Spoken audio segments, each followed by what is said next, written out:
भारतीय कृषि पिछले कुछ दशक को अगर देखा जाए तो इसमें प्रगति अभूतपूर्व हुई है।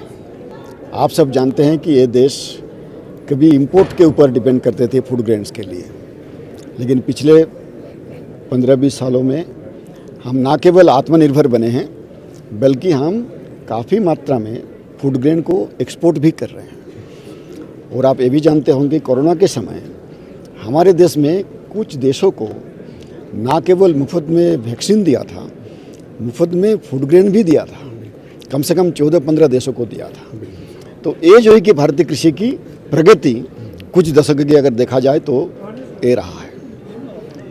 लेकिन इसके बावजूद ये बात भी सही है कि भारतीय कृषि के सामने आज कुछ चुनौतियाँ बहुत ही बढ़ चढ़ के खड़ा है। उनमें से जलवायु परिवर्तन एक समस्या है, पोल्यूशन भी दूसरा समस्या है, हमारी मिट्टी की जो गुणवत्ता है वो भी दिन प्रतिदिन कम होता चला जा रहा है, हमारे पानी भी प्रदूषित हो रहा है। और ये सारे समस्या का समाधान जो है कि हमको कृषि के माध्यम से करना पड़ेगा, क्योंकि कृषि इस सभी कारणों से प्रभावित होता है। और आज भी पूरे देश में लगभग 50% लोग कृषि क्षेत्र के ऊपर प्रत्यक्ष या अप्रत्यक्ष रूप से जुड़े हुए हैं। तो इसका समाधान हमें ढूंढना जरूरी है।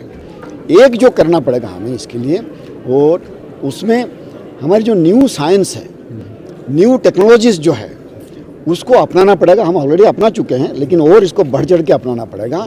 और इसके साथ साथ जो हमारा जो ट्रेडिशनल एग्रीकल्चर प्रैक्टिसेस है, इस दोनों को जोड़ना पड़ेगा। So integration of our traditional knowledge with new science and new technologies. और इस संदर्भ में कहना चाहूँगा कि इस यूनिवर्सिटी स्क्वास्ट कश्मीर लगभग हर दिशा में काफ़ी अच्छा काम कर रहा है। कि तो जो भी ज्ञान, जो भी नए विज्ञान, जो भी नए तकनीक, ये यूनिवर्सिटी हो या हमारे ICAR के जितने भी सारे इंस्टीट्यूट्स हैं, हम मिल कर के उसको बढ़ा रहे हैं। इसको हमें फार्मर्स के खेतों तक पहुंचाना है, पहुंच रहा है, इसमें और तेज़ी लाने की ज़रूरत है। और ये जो कार्बन फार्मिंग का हम बात कर रहे हैं, कार्बन ना केवल मिट्टी का बल्कि पूरे जीवन का मुख्य एटम है, मुख्य तत्व है। इसलिए कार्बन को एटम ऑफ लाइफ कहा जाता है। हर एक जीवाश्म में जो है कि कार्बन होता है।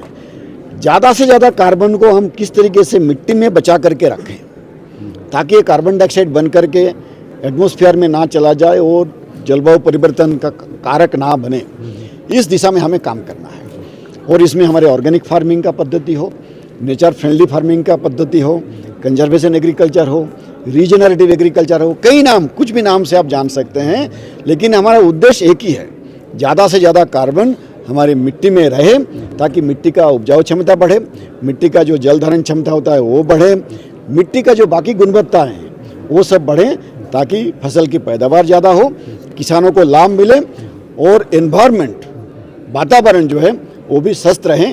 और यही हमारी इस कॉन्फ्रेंस का मुख्य उद्देश्य है। और आप सबको बहुत बहुत धन्यवाद।